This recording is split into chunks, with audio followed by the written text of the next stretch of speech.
I'm zero in broadcasting. So when I was starting out, people will tell me, especially the producer and the director, I have so many things in mind which I think I can do better. But they will tell me, no, it's like this. You just have to trust them.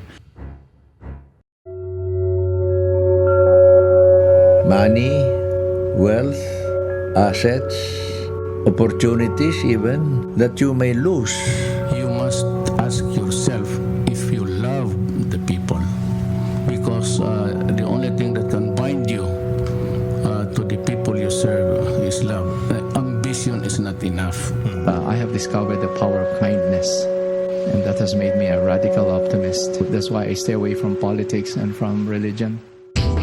Countries that take unilateral action or coercive action. Actually like Pinoy personally. It's not a beauty contest who's ahead of who, but to... Yes, we've been all irrelevant before, and I think we'll all be irrelevant again. Martin's Mancave.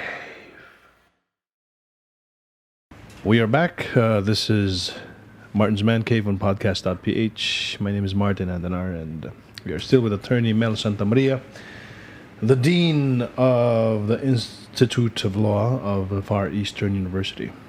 Yung tanong ko kanina, attorney, you've told us a story of your parents, your siblings, and your kids, no?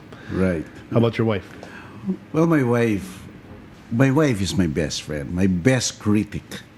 Her name is Amparita Ampi Santa Maria. She's the thesis director of the Ateneo School of Law, and she's the director of its graduate studies. And she is a human rights advocate. So she is connected with the Ateneo Human Rights Center. And because of that advocacy, I sort of glided by osmosis also in that kind of a practice. So if you will remember, Martin, the issue on the Davide impeachment. So we were actually the ones who initiated filing a petition with the Supreme Court to stop that impeachment. And if you recall the People's Initiative case where the Ramos government decided to come up with a people's vote on whether to amend the Constitution, we also tried to stop that before the Supreme Court. The executive privilege case, the one with NBNZTE deal, where we would want GMA to just reveal what they talked about in the cabinet, because we thought that it's something dubious and criminal. But we lost that case, executive privilege case. The Supreme Court said that's executive privilege. We also advocated for that. So we filed so many significant cases before the Supreme Court together with the Ateneo Human Rights, and that's the line of my wife. I told my wife, as I deal with financial matters in our life, she deal with the social aspect of the life, where I want also to get involved. So that is our relationship. It's a very nice relationship. I'm so privileged with that gift of my wife, because she gives a lot to me in terms of social awareness. Like, for example, the issue of gender sensitivity. My wife is a gender law expert. No? She graduated from the University of Toronto. She took up her Master's of Law in Gender Studies at the University of Toronto. And she had the opportunity to work at the Canadian Institute of Human Rights, but said, no, I'd rather stay in the Philippines and work in the university, attached to a university, and at the Ateneo Human Rights Center. So she's also a dedicated academician. How did you meet? We met at the Ateneo. We usually go to an immersion, and I was connected to an office called Office of Social Concern and Involvement. This is the office which look for immersion locations for students. Students go on immersion. For 1 week, they immersed with, let's say, the grassroots. So our office, deal with looking at places where students will go. And during one of those occasions, she was there. She went through an immersion, I think, in Nueva Vizcaya. And so and during the times when we talked about the developments of each immersion group, I saw her, and we the rest is history, so to speak. So, the courtship. so we had the same sort of line of thought in terms of social awareness. The brain wave is just there. The brain waves are just driving in. So even when we were in college, we were already, even at that time, when Ninoy was still incarcerated, Ninoy Aquino, we were already wearing T-shirts of Ninoy. And when martial law was in its heyday, and there were a lot of political prisoners, and there were so many students, especially at the Ateneo, who were imprisoned, who were put in stockage. We used to fetch them sa mga stockade noon in Bikutan. We were the fetchers, my wife and I. So politically, we were quote unquote subversives at that time. So there you are. The People's Revolution, we were very active in 1986. So that was our line. And we enjoyed it very well until we took up law. And then, and the same spirit is still here. Especially now, I write for Interaction. Yes. And, sometimes, I like to hit the government, not for the sake of hitting, but for the sake of conscience. Like, for example, this no bio, no voto rule. We just heard that it was dismissed by the Supreme Court. But I said in my, let's say, my Facebook account and in an article which I will release maybe within this week, I said, how dare you deprive the taxpayers of its right to vote? Who are you? How dare you? Diba? It's it's a Supreme Court, but I always say, though I am a lawyer, even Supreme Court decisions are not immune from critical debate because they are also composed of fallible men and women who may commit mistakes, just like you and me. It's just that they are in that high position. And if our discipline is the same, discipline in law, well, yeah, they're good, but probably they might have missed out on certain things. So you come up with advocacies like that.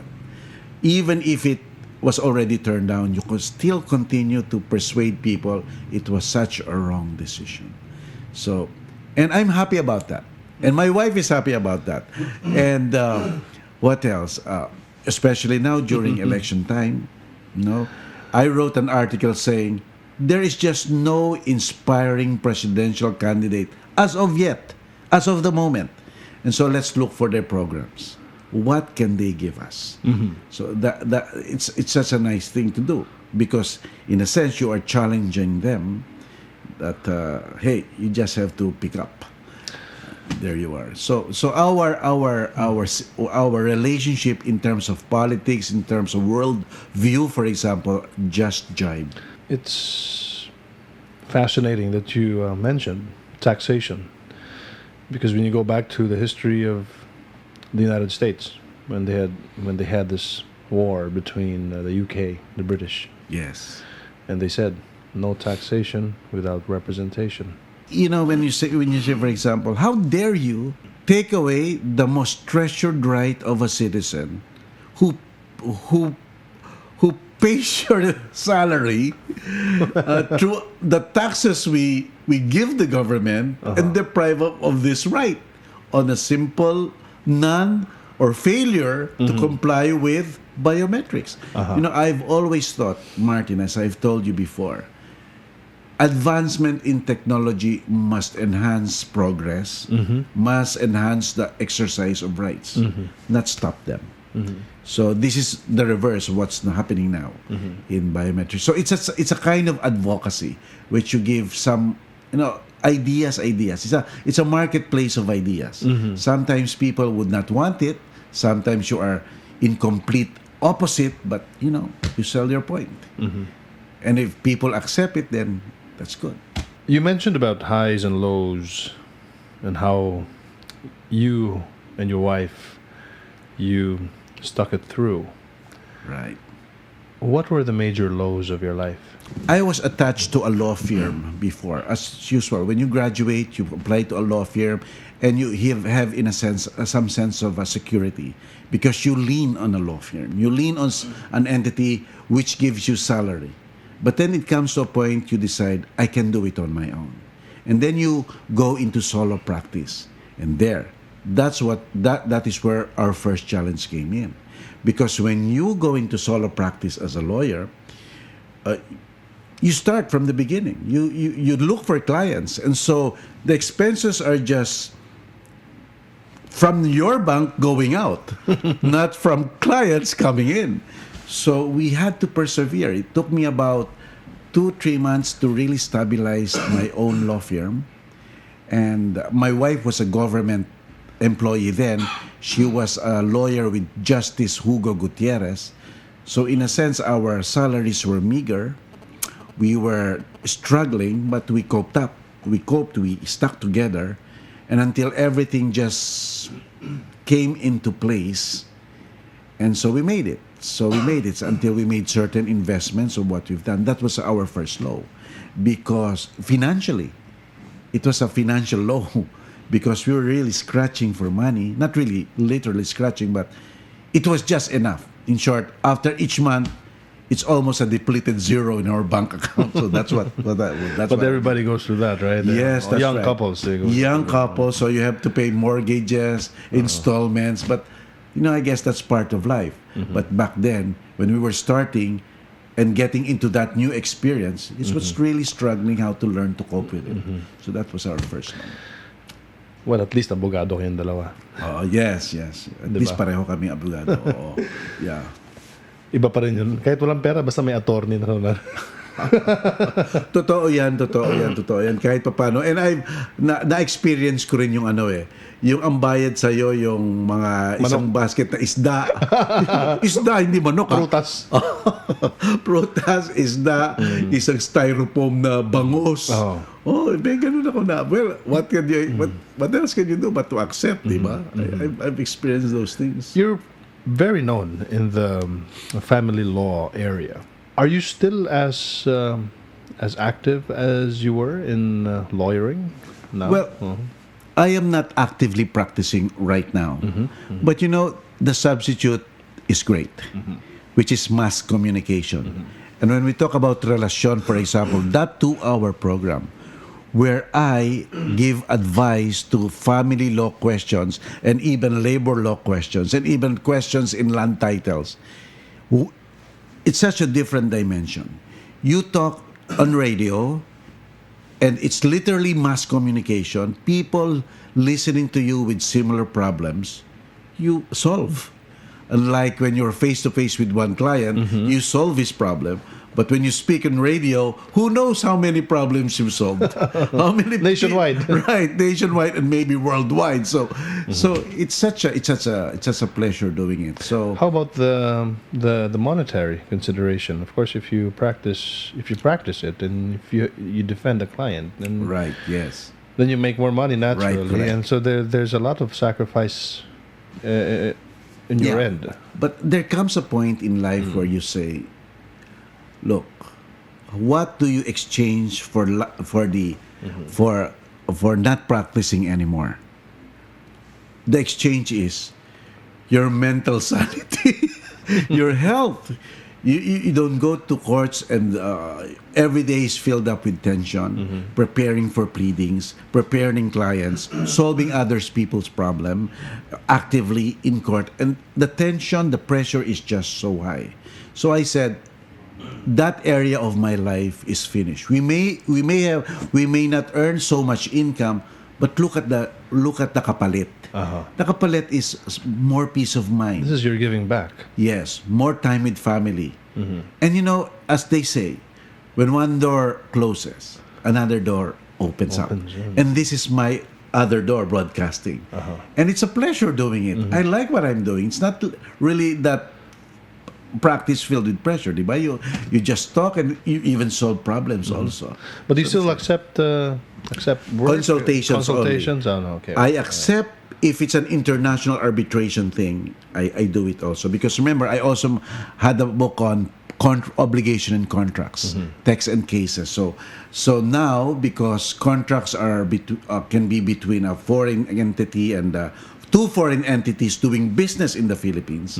If they have conflict, pupunta sila sa Singapore or sa Hong Kong, they litigate, they need a Philippine law expert in contract law, they usually take me in. So I go there, and that also is a good income generating activity. So that's good. And so when I came to that point, and when I looked at my investment, and I told my wife, hindi naman tayo magpapayaman, hindi naman tayo magpapamilyonaryo eh. So everything else is in place, and I'm lucky. All the college education of my children are all free. They all studied at the Ateneo, and because we're teaching at the Ateneo, free. So that's good. And sabi ko, so I'll take it easy. And kasi nga, anday ko na rin nararamdaman, Martin eh. High uric acid, high blood pressure, aching bones. So there you are. So you have to really relax, get yourself fit for your family. And getting that sotanghon every Sunday. That sotanghon, my favorite sotanghon breakfast every Sunday. Wow. Saan ba yun? Saan ba yung sotanghon? Sa Centris. Yung malapit sa landmark sa Quezon City going to Caloocan. Did you ever think of just copying the ingredients of the sotanghon, or maybe attempting to copy that, or you've just given it to Aling Norma, Tita Norms. So Tita Norms. Well, mas mabuti lang kinakain ko na lang. Sometimes you reach a point in your life where you just accept it the way it is now. Well, that's her alley. Sa kanya na yun. Totoo yun. As a matter of fact, in broadcasting, I'm zero in broadcasting. So when I was starting out, people will tell me, especially the producer and the director, and I thought I have so many things in mind which I think I can do better. But they will tell me, no, it's like this. You just have to trust them. This is an area where broadcasting and mass media, where you really have to trust the experts. Now, attorney, just say this, say that, say this, look here, look there. You just have to trust them, and you're good. You're good. And you're good, yan. So, especially if you remember, Martin, I am very thankful TV5 gave me the opportunity to interview the president. The president. Yes. For a long time, the president was not giving an interview one-on-one on a very serious note. It was the first time in August of 2014. That's a remarkable day for me, when I was given that privilege to interview the president. And I thought then, wow, what an experience. And especially the very next day, the interview made headlines in just all broadsheets, and everybody picked it up. Everybody picked it up. TV5 News was the source of news. Yes. For all stations and broadsheets. So we were being quoted, and that one-liner really stuck with me. I just asked the president, sarado po ba kayo sa pag-aamyenda ng konstitusyon? And then that remarkable reply, he said, naman nung araw, sarado ako. Pero ngayon, nag-iisip na ako. That will be headline. And then he talked about term limits that, probably I might want to be the expert. So there you are, sabi ko. And in my mind, wow, this will be in the headlines tomorrow. And true enough, there were headlines. It became headlines. So I thought that was it. That was I don't know if that's the peak, the zenith of my broadcasting life, but it's so nice. You know what happened there? Yung mga ibang journalists like Raisa Robles, began texting me, and like other journalists, and saying, one journalist told me, alam mo, attorney, you steered the nation to panic. You scooped us all. I go, well, he scooped me. I didn't know that will be his reply. So the judicial overreach, if you remember that, Supreme Court overreach, the amendment to the Constitution, the term limits, that all came out from that interview. That small interview that gave a lot of issues. So, it lasted for about 10 days. Right, everybody 10 days. talked about it. Yes, everybody was talking. I was still looking at it in the newspaper, and I said, "Gosh, made an impact." I was so happy then. So that was a good experience. We're about to wrap up this interview. At the end of the road, Attorney Mel, who who are the 5 people that you will say thank you? Well, of course, my parents, my father and my mother. Sincerely, I will say that if not for them, I would not have been in this place, because they taught me discipline, and they taught me how to do the hard work. In a way, being independent, they were responsible.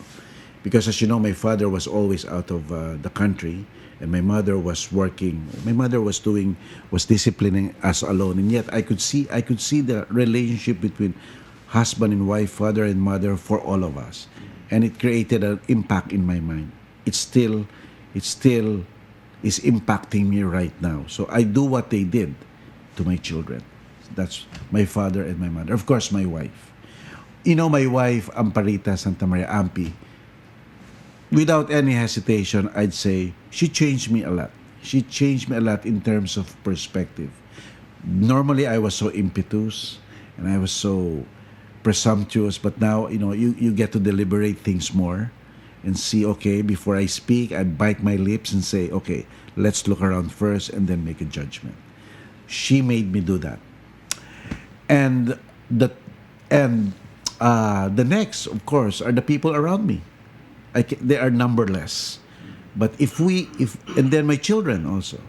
I am dedicated to my children as they are dedicated to me. You know, my diet, for example, now, they will always say, Dad, don't eat that. That's against your diet. And I always obey them. So these are the people who have touched my life, and who have been shaping me even now of what I will be still. No? I think I'm still in my formative stage. I don't know, but I still feel there's something yet there to the Renaissance, right? The conqueror. No, we don't know. I thought my professional productive life was over when I reached the age of 54 or 55. But when I came to TB5, life was just beginning. So it gave me a lot of opportunities. Made me a writer, a commentator, a columnist, and just the whole brain. Yes, the whole brain. And for example, I'm sure you've experienced this, Martin. Cabinet secretaries calling you, candidates calling you, things like that, and you feel empowered, and yet you must stay humble. You feel empowered, and yet you must stay very, very humble. Lastly, what is your dream for the Filipino? I always want the country to succeed. Always. That's the reason why I write articles. I go to broadcasting and, be forceful on government, because that's maybe on that general note, I want the Philippines really to succeed. That's why from for example, from Manny Pacquiao or from Fort Impact, in England, I don't know if you know those girls. Yes. Fort Impact. I like to see them, and I like to see their success, and and because they represent the Philippines. And, that's the only thing I can hope for the Philippines to succeed. Nothing else. Thank you so much for your time, Dean Mel Sta Maria. We have a lot of things to talk about, but we only have actually 30 minutes for the program, and we've been talking for the last 49 minutes. Let's play your song. What's Going On by Marvin Gaye. So what makes this song a favorite song of yours? Because it's a social impact song. You listen to the lyrics, and it's a questioning all the time. What's going on around us? Do we care? That's the point of the song. Let's play the song. What's going on? This has been the program Martin's Man Cave with Atty Mel Sta Maria. Please do watch us on YouTube. It's for free. You can also watch us on Facebook. You can download the audio version of this podcast on iTunes, and you can also go to Podomatic or Spreaker, or just go to our website, www.podcast.ph. Thank you. 1, 2, 3, 4. The This Podcast.Ph presentation is supported by Martin Andanar's Homecast Studio and audio.ph.